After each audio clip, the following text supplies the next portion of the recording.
Beautiful. Okay. So we now have a page on the website that says current emissaries. If you scroll to the very bottom, and I'll send out, the password is we 2021. I'll send out the password and information for that. But if you go on there, you'll be able to watch recordings of all of our previous sessions. And then the well gatherings are also recorded and you can watch those on YouTube. So we'll send all of that information to you if you are not able to make a session. And just as a point of note, that our gathering today was, at each of our well gatherings, we have a guest speaker talking about a very interesting topic in water. And a man from Amsterdam, a very successful businessman who has shifted all of his focus in his life to water and water innovations and technologies, Dolph Zatinye, spoke. However, we start all of our gatherings with a water blessing. And we had a woman, Sadhvi, I can't say all of her Hindu names. I got the Sadhvi part down though. And she led us in the beginning with a water blessing. And she has done extraordinary work in India with women in water, with girls and sanitation hygiene, and helping girls, particularly in their time when they're menstruating, to be able to have a safe place for taking care of their physical needs. And she led us in that. So there's a recording of her leading the blessing, and then Dolph and his talk. So I hope that you all will please take some time to look at it, because I think you'll be rather inspired. Back to you, Madeline. Lovely. Is Karen joining us tonight as well? Yeah, so we're going to have one other of our well advisors join us, a woman who has been in the water industry a good portion of her career, Karen Meidlinger, and she's going to join us. She's got a family and kids that she's attending to right now, but she'll join us in probably 45 minutes. Oh, perfect. Okay. Well, Stuart, if you would like to give an introduction about Rachel's work, and then Rachel, we would love for you to speak to everybody. I'm going to let Rachel speak for herself. Okay. I'm just going to say that Rachel and I met, I don't know, it wasn't quite 10 years ago, but somewhere close to that. I think it was through June. And a dear friend of ours who is dedicated to the oceans and caring for the oceans. And Rachel and I met through June and have stayed in contact. And then when we built the Water Innovation Accelerator, Rachel was one of the early people that I reached out to let her know what we're doing and wanting her advice, and of course her active engagement, because her career has been very deeply involved in water personally and professionally. So I'll let Rachel talk to this and let her share with you her view and her role in leadership in the water industry. And please don't be bashful to raise your hand, ask questions, put something in the chat. We want to make this as interactive as possible. Rachel, thank you so much for being here. Gratitude for you and all the work that you're doing in the world of water and taking care of this planet in such a sacred way. Thank you so much. It's funny, you know, so I missed the class this morning, or the session this morning, because I'm doing a program on systems thinking with professionals in Ghana, Uganda, and Ethiopia, and it overlapped. So, but you know, we do a lot of stretching in this program because there's all this virtual, you know, you're sitting on Zoom. And so I just want to invite everybody, if, you know, you're getting started, maybe you were on Zoom for a couple of hours this morning, just feel free to, you know, open up your back, you know, yeah, just, you can put your video off if you feeling shy, and just stretch it all out. Just let your energy kind of ground and flow, and whew, not as good as a water blessing from these amazing people you line up, Stuart, but just getting limber. I've been sitting at my desk all day because being a, you know, real activist in the water sector means transposing data from a database. Because sometimes, so I wanted to start. I had a couple of anecdotes I wanted to talk about, but first I'll introduce myself. So it's really nice to meet all of you. You can go to my LinkedIn page if you like to learn a little bit more. I've been working on water issues. I was inspired, I should say, to really work on water issues in 1997. I was kind of graduated from college. I went to the University of Michigan, if any of you are currently Wolverines, and with June, our mutual friend. And I graduated with a degree. Yeah, woohoo, go. Yeah, I know. And we won yesterday. Woohoo. Anyway, so graduated with a degree in anthropology and history. And everybody sort of, I went and was looking for jobs, doing service industry, kind of like nonprofit work. And I basically was offered jobs being a secretary. And this was 1996. And it's a little bit crazy to think, as I reflect on being a woman in the water sector and as a professional, my male colleagues, I mean, this is 1996, which actually nowadays seems really long ago, but those were the jobs that were available, was really admin jobs. And I was really pissed off about that. I had an uncle who worked in a corporate realm, and he was like, you should go into human resources. Human resources is a growth area. And there was part of me that was like, thanks. And part of me like, thanks? Like, why am I being channeled into this sort of very female oriented space? There has got to be more to the world. And so I backpacked for 2 years. I sort of saved enough money and then hit the road. And I brought a journal and basically a backpack, and said, I'm just going to travel until I figure out what the hell I'm going to do. And it took me 2 years, which, if I'm hoping that maybe for all of you, it might not take as long as that to figure out your direction in life. But there was barely any internet. There was no social media, right? It was just kind of me and my journal and books and people that I met. And through that 2-year journey, started to sort of observe. And if I go back to my journal, I see these threads of just observing water and observing the tension, between haves and have-nots. But also, and so I wound up backpacking through Southern Europe, the Near East, like Israel, Palestine, the West Bank, Jordan, and Egypt, and then down through Eastern and Southern Africa. And so just to give you a geographic location, and just started to see how water affects everything, and, from whether being like a backpacker and having to drink bottled water. And in Turkey, I was doing with a group of people, a hike in the mountains, and we got lost.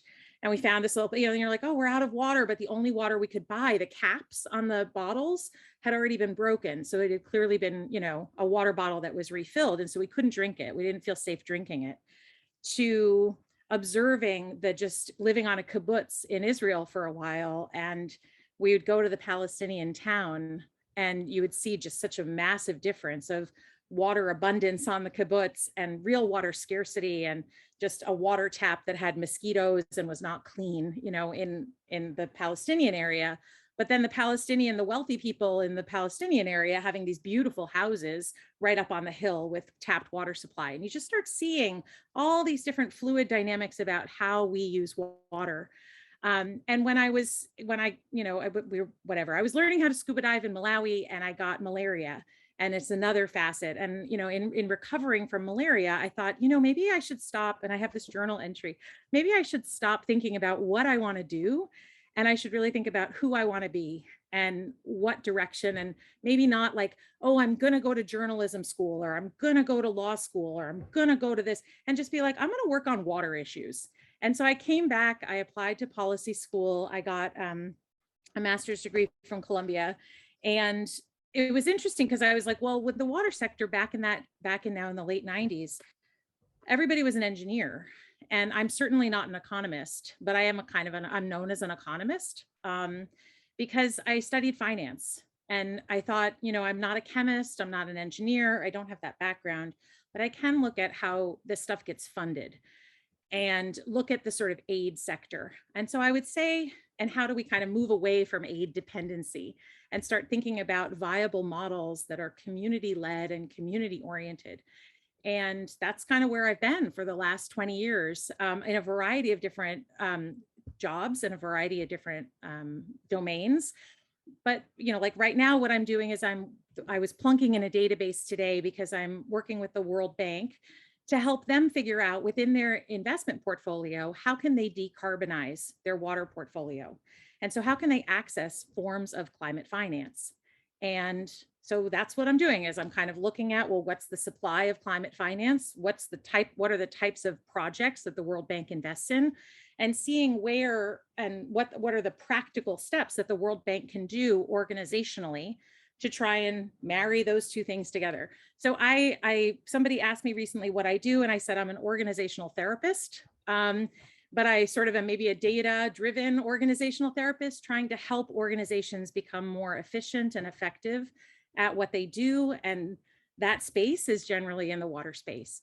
So that is a very long-winded intro, but I thought that that would be a nice sort of thing. So, in terms of my domain, so I have a lot of thoughts about being a woman working in the water sector, but also about women in water. And I am really happy to take the conversation wherever you would like it to go.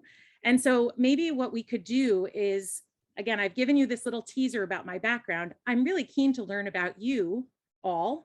And I'm wondering if you could write in the chat, if you are able to write in the chat, maybe what aspect, when you think of women in water, what kind of question do you have? What sort of, where are you wanting to grow, or where are you wanting to learn, and why?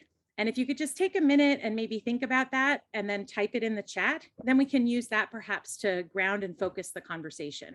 And Stuart, sorry, I'm going in facilitator mode, but if that's, and Madeline, is that all right? We want to be participatory. So yeah, awesome. So I'm just going to shut up.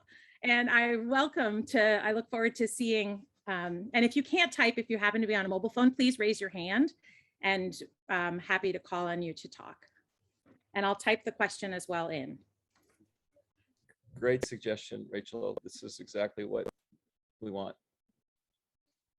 All right, thank you, Matthew and Ben and Alicia and Emily. Okay, so I'm gonna get going. I'm seeing a couple of gender issue questions.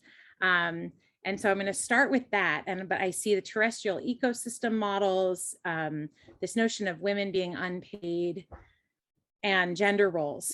So I just want to tell you a story about something that before. So one of my resume, I've worked in a lot of different things. Before I joined the Gates Foundation, so I worked and helped set up the water and sanitation team at the Gates Foundation. I was the first sector subject matter expert, if you will, on the team. And one of the things that I brought to the Gates Foundation was a data point that I had learned about 6 months prior that UN Habitat had collected, which basically correlated, it was a study from sub-Saharan Africa that correlated the lack of access to a toilet with rape and sexual assault. And nobody had named it before, and it was one of those things where you say, okay, wait, we need to start talking about this, right? It's not just about this invisible issue of we need to connect people with toilets. This is women's lives.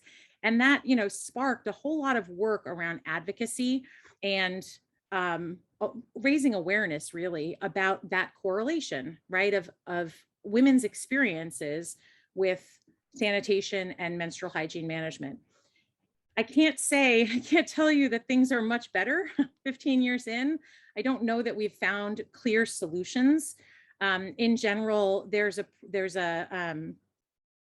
but I will say in general, looking at the chat. So, Matthew asks about how does sex play into water access issues? And likewise, hang on, now I'm looking, now it's flowing. We've got lots of questions here. So in women's bodies and labor, I wanted to start with sanitation because we often don't talk about sanitation and menstrual hygiene. We talk about water because water is iconic, the iconic woman with the bucket of water on her head that's going. And the reality is that, girls who are going out and fetching water face all sorts of challenges, physical as well as they miss school, right? There's a massive correlation between when a girl first starts menstruating and dropping out of school because there are no facilities or because the parents decide that time's up. There's no reason to educate their daughters anymore, or it's too much of a hassle because there aren't good products and there aren't good toilets. And so there are case studies around the world of investing in good sanitation, and school sanitation can help retain girls in a school environment. And that's we're all for that. That's a good thing, or at least I am. But this unpaid labor and caregiving, yeah, it's hard. It exists. And it was funny because I almost didn't want to talk about this today, but I thought I would start with an anecdote a little bit on this issue of women's unpaid labor.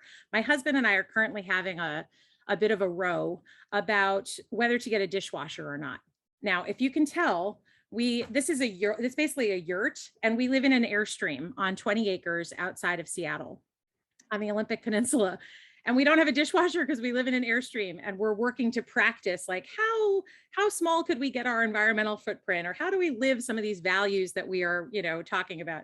And so it's sort of this grand experiment, but OMG, with the kids in school and both of us working full time, the dishes is a constant, So I finally bought a countertop dishwasher today, actually, on the realization of, what, my case is it uses less water than doing this. But reality is it's taking a ton of time.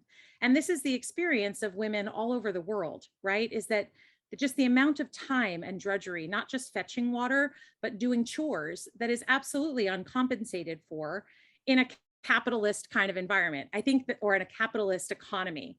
I do want to encourage you, if you are thinking about looking at rural women's water issues, that there are other economic systems as well, where a household economy is, there are different ways of quantifying an economy. But there are also other factors with respect to water security that I think are really interesting. I'm currently at Stanford, and there's a PhD student who's looking at the cognitive load, right? And the cognitive stress of fetching water and what that does in parenting. There are all sorts of really interesting studies that you could do to become an expert in this space. So I feel like I'm kind of rambling a little bit on the women in water, but I think it's a known issue. We know that women have time constraints because they're fetching water. The best way to do that is to bring water closer to the home. And the hardest part about bringing water closer to the home is it's really expensive to do that, and it doesn't always pencil out. And so there's a lot of work to be done, I think, changing and looking at these different delivery models and different financial products and whatnot in order to help do that and get households access to water. So that's, I'm curious, were there any, are there any specific questions that any of you have with respect to this issue of access, of how women and water interplay with each other with respect to safety or time savings or economy? I sort of do. I don't know if I'm like phrasing this exactly right. But since everyone on Earth needs water, I guess I'm really interested in kind of dissecting specifically how it can be an issue of gender and equity, in a lot of classrooms and such. A lot of, sometimes we'll get pushback like, oh, well, this affects everyone. It's not just women, even though there are some issues that are clearly very gender. So I definitely like to explore kind of gender dynamics and how that trickles down, haha, pun intended, into these water issues.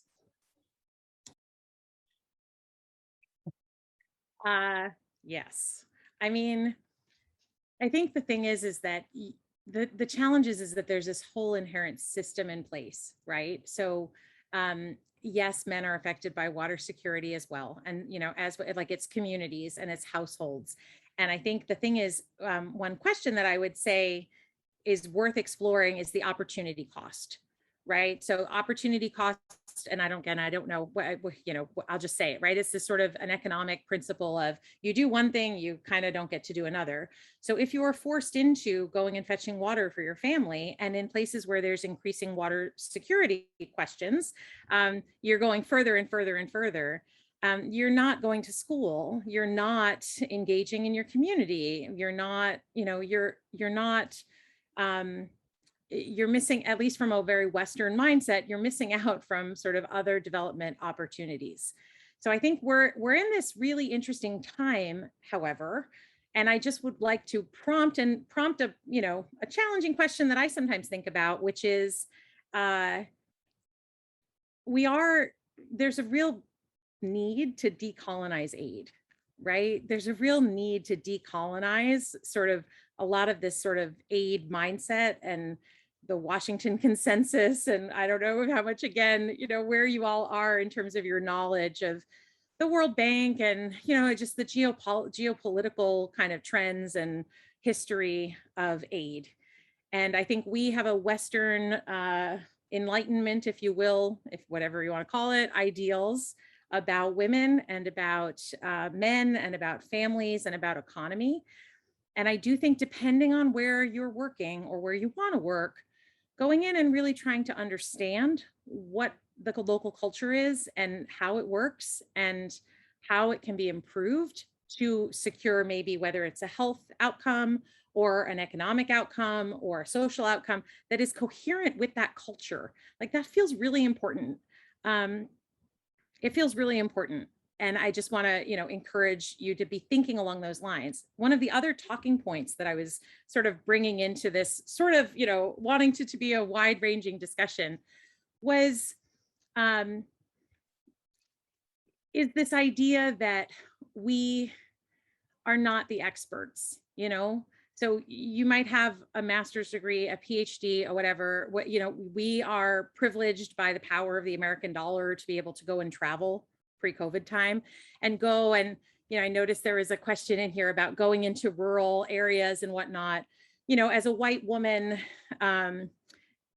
or an American speaking sounding woman, you automatically get treated like a man, and so there is a real bias toward serving you, if you will, or this subservientness, which is uncalled for and unwarranted, but yet there because we hold power.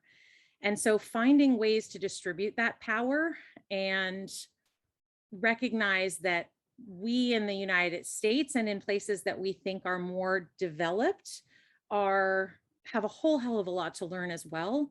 We've happened to have had this blessing of 50 years of an insurance policy with water security, like post World War II, had massive American investment and likewise European investment in European infrastructure, but it's not sustainable.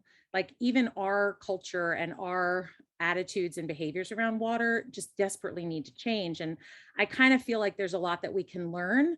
Not that I want to go to carrying buckets of water on my head, but I think being really aware, because it's bad for my neck. It's actually like really bad for your head and your neck muscles to carry that much water on your head.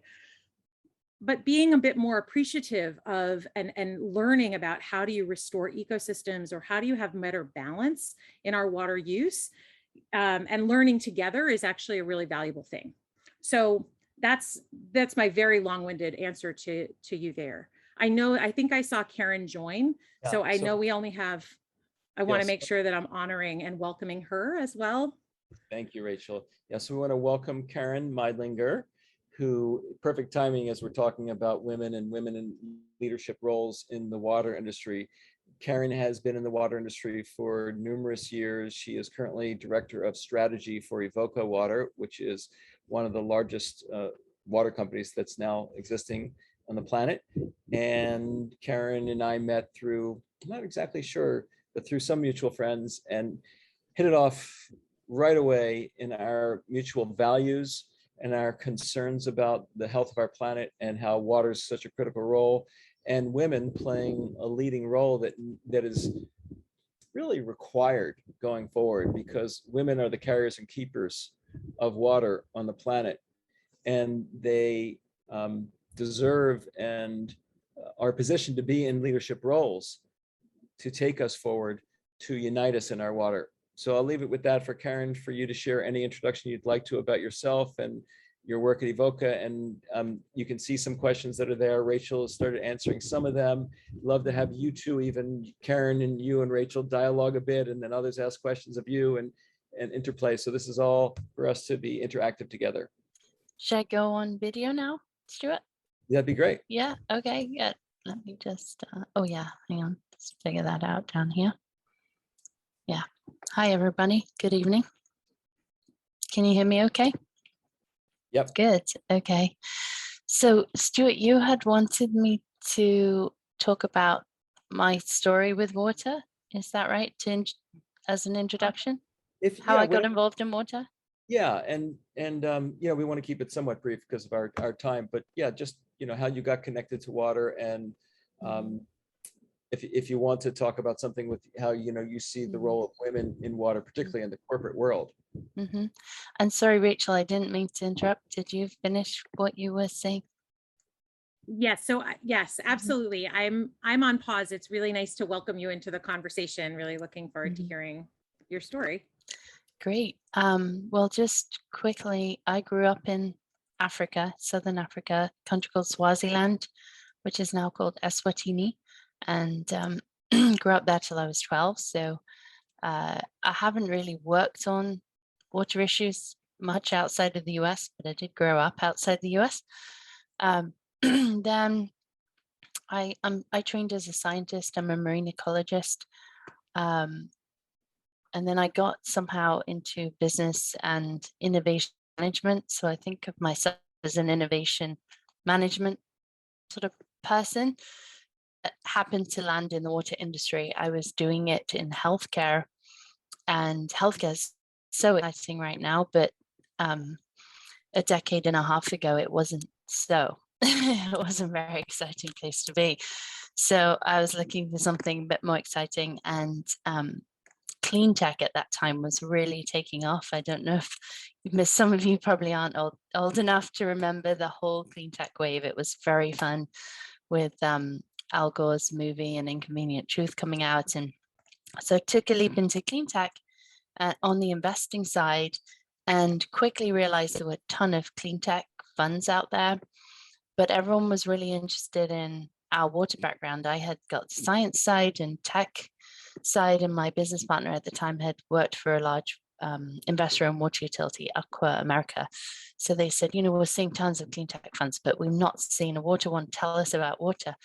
So we quickly sort of pivoted to water tech only investing, which I know Stuart's doing.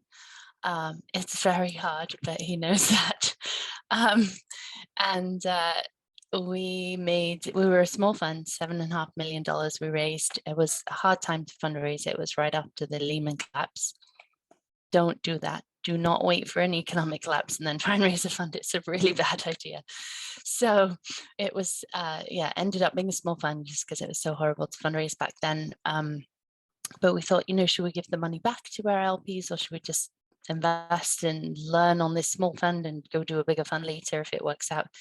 So we decided to invest, and we made 5 investments, all water tech related. If one of them was a really big success, it was great, Environmental Operating Solutions.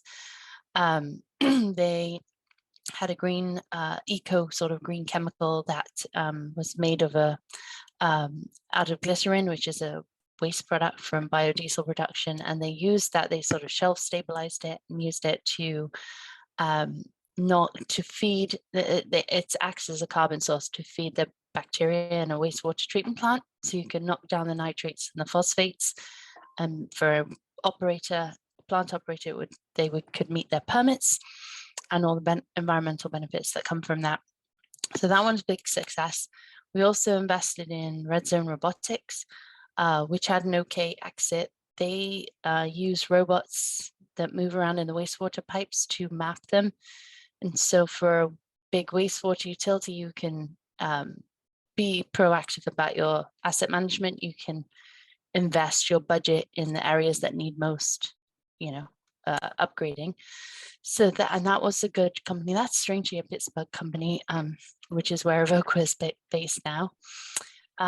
Then we invested in a German company called Triton Water. That was EPC company, and that one didn't do well. That went completely to zero. That was horrible. This is what happens with investing, right, Stuart? You win some, you lose some. We also invested in a selenium removal company. That one was called Liberty Hydro. That one didn't work out either. That net market never took off. It was supposed to be regulated, but the regulations never really properly got enforced, so just didn't take off. And then one company of ours is still going, Andalize, which is a sensing company. It uses strips of synthetic DNA to detect metals in wastewater and water. In real time, so you can monitor real time water and wastewater streams for various metals. They can do a lot of lead and copper, the big ones, but they do chromium, etc. Some other metals, a handful of metals. That one's still going. So that's quick how I got into water. So I'd love to Is ask that you- enough? Let's do it. Yeah, well, are any of those companies, were there women founders or women senior part of the team? Any of those companies? I'm trying to think. None had women CEOs, but I'm trying to think if there were women on. Yeah, Andalize had basically their chief science officer was a woman. Dr. Priya Mazumdar, she was amazing. She was very good at getting federal grant money to keep that company going and commercializing that technology. The others were, yeah, I can't think of leadership roles that the others had with women. Not surprising. So Yeah. what about you and your role at Evoqua as, a senior person in the management team there? What's it like for you to be a woman in this industry and in the corporate world? And, I think it'd be really helpful to share some insights and experience there. Well, I would say this industry is dominated by engineers, and a lot of those, who are about to retire were pretty male dominated, right? So the older people who've been in the industry a long time are often male engineers. But I would say that's changing a lot. I mean, I think if you look at the stats now of engineering students at universities, it's a lot more even. And so the younger people I've noticed at conferences, if you go to a big water conference like ACE or a wastewater conference like WEFTEC, the younger people, I would say it's a lot more, looks a lot more like a normal city that you walk around, a bit different. So it's changing a lot. And it's, I would just say in my space that there are women, where women are showing leadership in the sort of international space around business. They're like the container-based sanitation, like the people who are really doing all the awesome work are women, although their companies are they're not CEOs. And so that's a really interesting, it's like, how do you get more funding to the innovators that are female, right? And I don't know whether that's networks, networks into money, or if it's something where women need different kind of coaching to support doing business pitches. And, you look at Silicon Valley or other investment things, and women are also in a minority. But certainly like the sanitation space, the container-based sanitation, there are a lot of women founders. And there's more social, I think, as we move toward away from just purely engineering things. So nature-based solutions, like when there's a wider lens from hard engineering as solutions to the water challenge or water or sanitation, you start seeing more women in leadership positions. I would say now, I mean, if you look at the startup landscape now in water tech and digital, there are a lot more women now. I mean, Stuart, you probably know Erin Rothman from Storm Sensor. She's building a great company. She just raised 12.2 million, I think, in her Series A, and she's doing great. There was Sivan Cohen, who was running Noria, but she actually just joined Xylem not so long ago. And then Christine Boyle, she sold her company to Xylem. She had Valor Analytics. So there's definitely more women now than when we were investing, a decade and a half ago.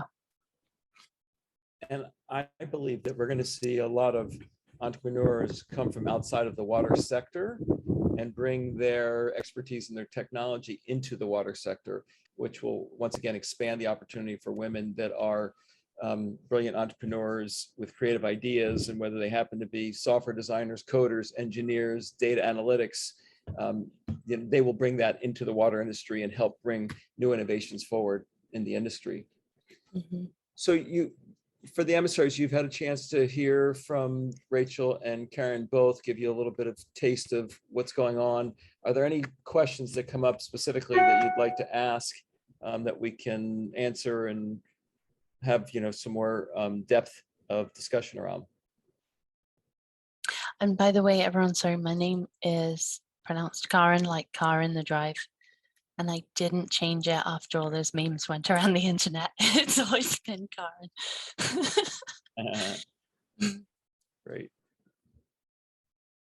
I have a question sort of related to the idea of like unpaid female labor, I guess. And I don't know how to word this well, but like Rachel, you were speaking a bit about sort of going away from like a traditional capitalist understanding of like quantifying labor by monetary value and how we can sort of encourage that thought process. We'll also encouraging, it's just interesting in contrast where we have all of these women that are like doing all of this unpaid labor, and then we also have women that are like in the startup world and are CEOs, and sort of finding a way to like share the importance of both of those roles and sort of balance women's roles in terms of both, because like I don't know if I'm repeating myself, but on one hand, you have people that are being paid significantly monetarily for the work that they're doing on behalf of women. And then you have women that are still doing this work that aren't getting paid or recognized for it at all. Yeah, an engineer is always going to make more than a sociologist. I mean, like there are these just ridiculously in like just built-in pay scales. Someone with a humanities background is never going to make as much, right? Like, or I mean, never. It'll be very rare for them to make, right? But at the same time, I think those skills are really necessary. And I think naming, just saying, naming it and establishing boundaries to say, well, this is, this is for your own life. So I'm speaking about for your own life, right? Of like, start there, of, start noticing where there are inequalities in your own life and like name them and work to fix them, right? And I think that lens of starting from you, it sounds so cliche, but it's true. Then you can, your work will start, you'll start seeing where the inequalities are in the work as well. And and the cultures then of it doesn't, I don't know that it matters. Like I think it's awesome that there are tech CEOs that are female that are working in the water space. Like bring it on. And within the market system, like bring it on. I think that the more that we can get balance in the space, the better, and name where there are inequalities so that we can then start working to fix them. I'm seeing a question in the chat about how difficulty of what investing. I can talk to that quickly, but Stuart's been thinking about it more recently than me. You can talk to it too, Stuart. I would say when we began, there wasn't much digital happening in water. So it was all treatment and it was so slow. I mean, I think Blue Tech looked at the average number of years it takes to commercialize a new tech in the water industry, it's 16. That's really hard to make work on the 10-year closed-end fund. So we were hunting for digital back then, and that's why we got into companies like Zone Robotics. But there wasn't a lot of choice back then.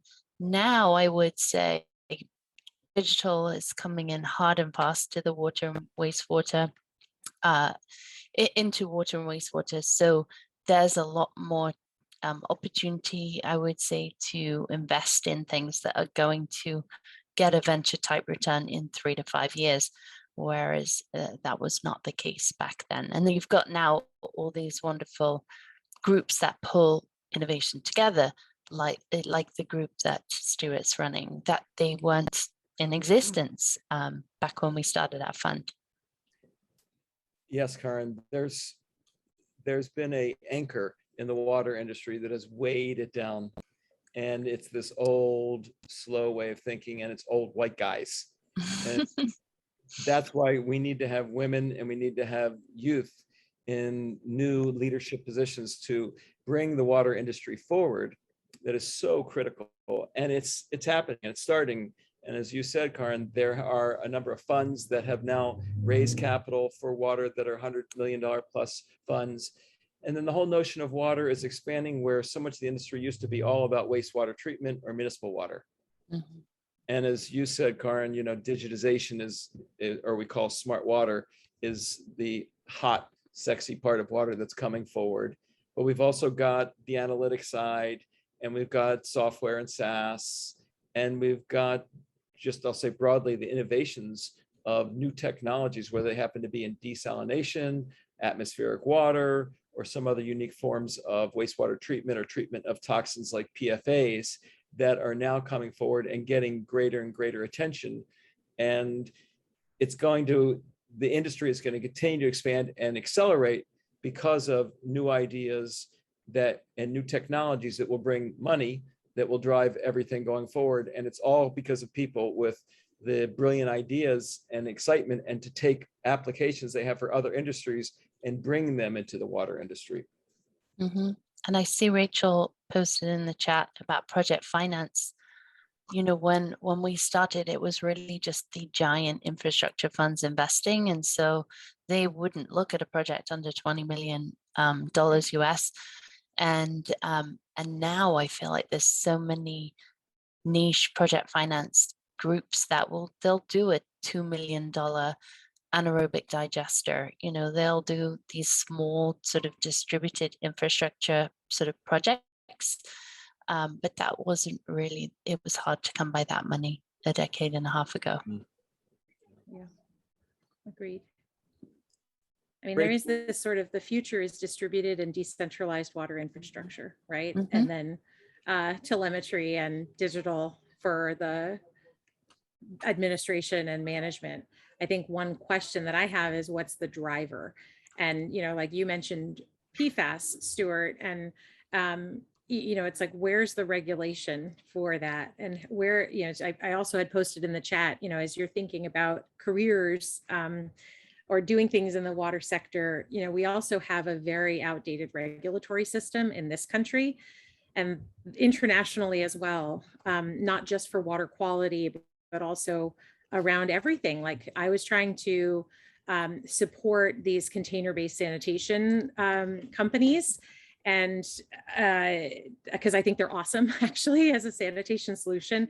And the challenge is in this country, we have failing septics and whatnot, but gray water regulation is really out of date. And so, it's like gray water is actually the constraint to composting and having more kind of decentralized and distributed. So it's sort of this regulatory barrier that's blocking there's so much innovation around composting, toilets, and like next gen stuff that's happening.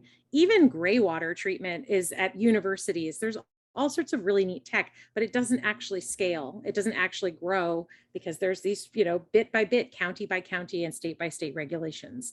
And so if you're thinking about a career, but maybe you're not so interested in a startup or whatnot, getting smart about how do you actually create a market conditions to be able to encourage this sort of next generation model that's not premised on large utilities and massive large scale gray infrastructure infrastructure, like large scale expensive infrastructure. There's like a huge need for you in that space too. So Madeline, are there any other specific areas we want to focus on? Yeah, any other questions from anyone?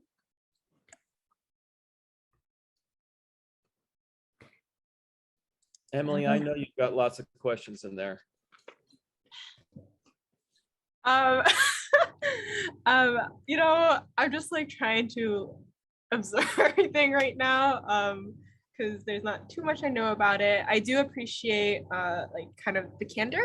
I am a social science major. I study public health. I'm getting a BA, which is, the horror to my Asian family. So I just appreciate our speakers talking about how holistically everyone with different backgrounds can have their own place in this movement.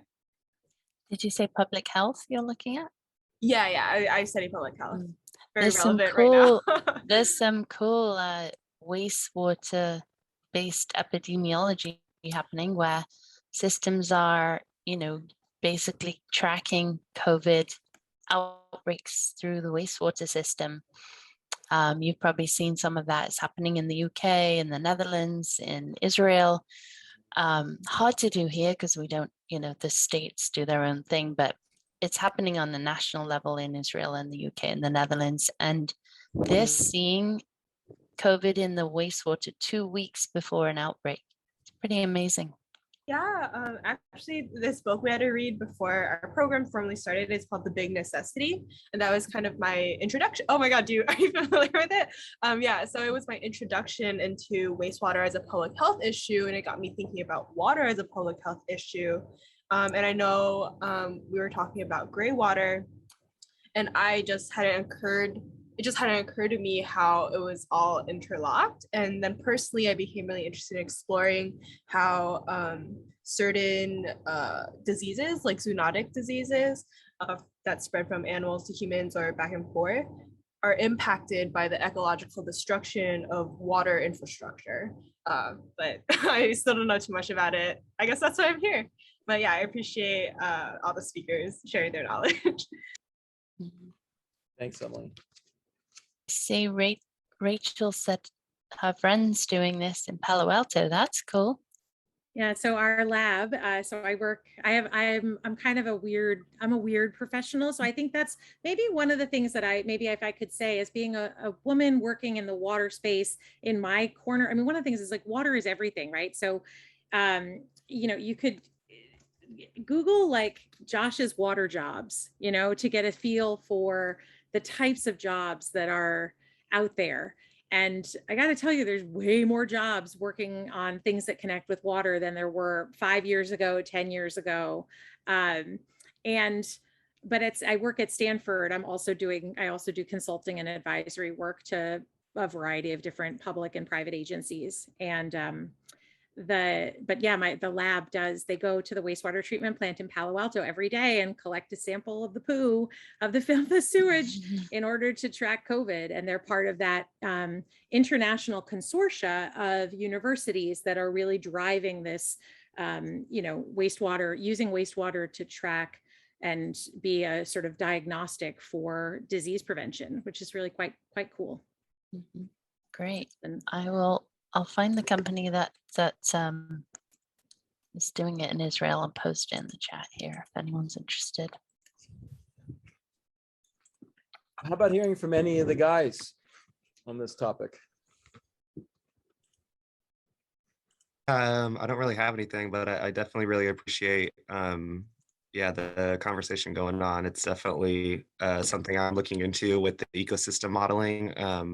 I'm just definitely very confused why hydrology is like such a underdeveloped part of ecosystem modeling when it seems to be such a important part to everyone's lives. But it just seems that carbon emissions is the only big topic right now, and I'm just wondering like how we can get back to the basis of water, which is what all humans need. So Ben, it's and sorry that I'm just like throwing down because I did see your comment before, and hydrology, I remember seeing a talk that a guy named Pliny Fisk gave, and Pliny is just an iconoclast in the green and sustainability and architecture movement. And he gave this presentation where he was talking about how there are very few countries where the hydrology and like the watershed overlays with the political system, and how much conflict that can create, because you have upstream and downstream users, right? But they're crossing jurisdictions. And it was one of those like kind of talks, right? I wish that I had a recording of it to share with you. I would say that in my experience, hydrology tends to be like, they use hydrology, British Geological Survey maps in Africa. They're like from like 20, 30, 40, 50 years ago, because it's expensive. And so, but there's a whole emerging science around how do we take areas like the Columbia River Basin in Washington State actually has very similar hydrological features to Mozambique, let's just say. And so you can actually use what we know and digitize it, right? And kind of do a little bit of machine learning with a lot cheaper like diagnostic testing in other places in order to start advancing a more cost-effective hydrological mapping, right? Which I think is one, like super important, particularly when it comes to then our policy and our legal system, because at least, and again, in the US and in a lot of countries that have kind of bought into water rights and whatnot, in the Western US, groundwater law is different from surface water law, as you probably know. And so the hydrology of it, it's like, it's screwed up, you know. In Texas water law, there's this idea of that hydrology is a cult, OCC, ULT, and arcane. And that's like in the most recent legal like jurisdiction from like a few years ago. So there's this very weird, you know, and there is science around the hydrology. And I just, if that's what you're studying, like I'd say push on it, like lean on that, because that's an open door for a lot of innovation that needs to happen, not just in terms of the science of hydrology, but the application of hydrology to decision making. Karen, I don't know if you have, you know, if you've seen in your companies, you know, anything around this piece of the hydrology, or if that's an area where you're seeing investor interest, or Stuart? I can't really talk to it, but I feel like all the very large water utilities do, you know, it's one of the things they have to consider. But I don't see it at Evoqua, so I can't really comment. Stuart, do you want to chime in? Yeah, I think that it's emerging, and I believe that as we see droughts in particular be on the front page of almost every newspaper every single day, or floods or fires, people are starting to wake up and realizing that water is the fundamental element that is affecting us. And while climate change grabs the news, I feel that that name in itself is so oppositional and bipartisan that it just separates us, whereas water is the unifying element that will connect all of us. And I believe that the new meme for climate change will be something water related, because it will bring us all together and unite us versus having us be separate and saying yes to one thing and no to another. So I think that it's coming, and that water will lead the charge here. And unfortunately, people are either one, conditioned and just operating on automatic, and that only when they are pushed or forced do they really change their behaviors and patterns. And that's what we're going to start seeing with water, as more and more communities either one, run out of water, or the cost of water goes up dramatically, or the water which they're drinking they find out is really unhealthy for them to be drinking. And so we're just at really the beginning of the wave that's just starting to crest for water awareness and valuing water. And one of the biggest problems we have, which Karen and I think Rachel both referred to, is that essentially that we in the West take water for granted. And, you know, it's not surprising we turn on the tap and it's there. So, you know, it's just there. We just expect it to show up. But, you know, the rest of the world, half of the world doesn't even have, you know, a tap.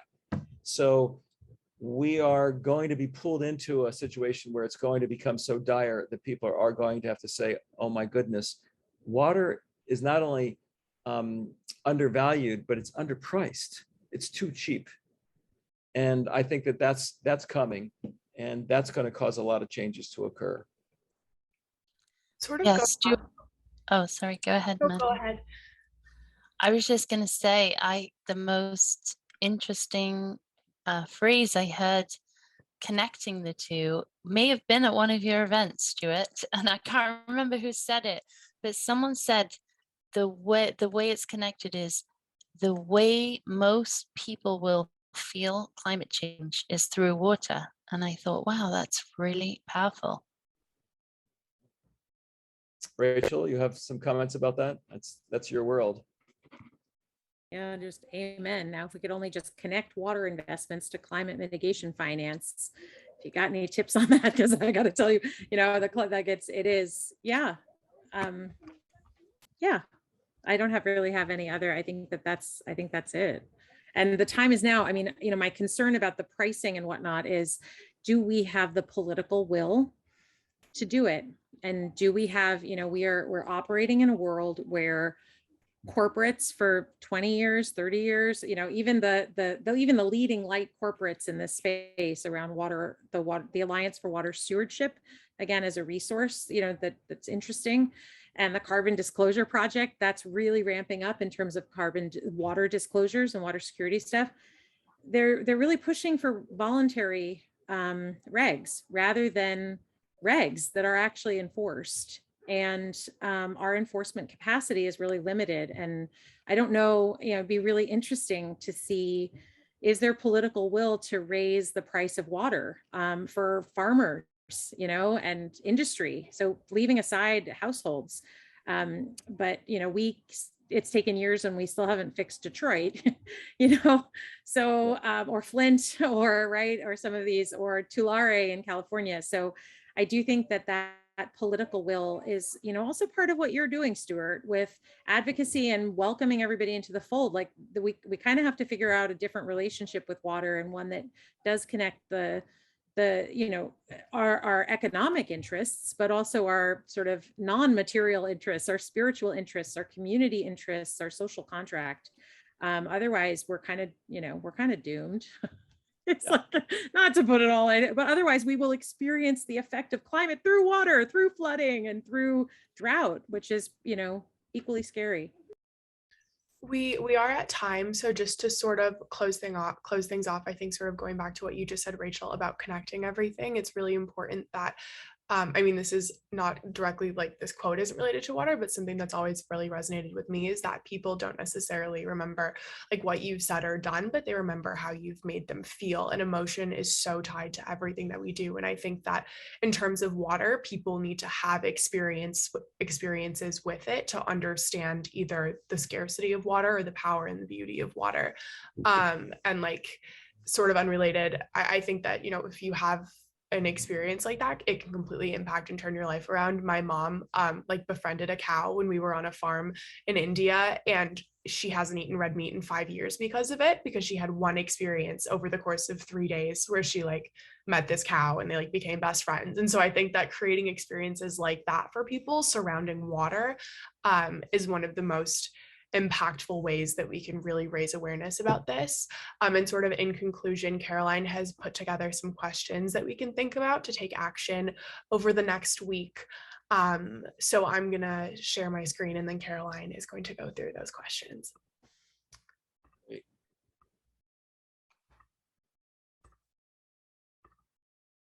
All right, take it away, Caroline.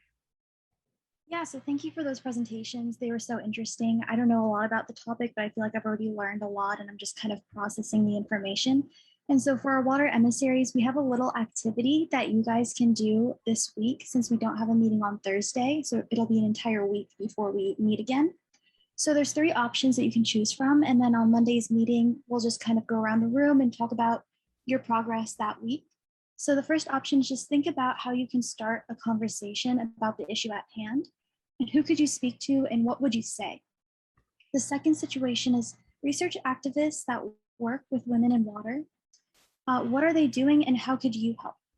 And then the third is watch the recording of today's well gathering, which we'll send out to you guys.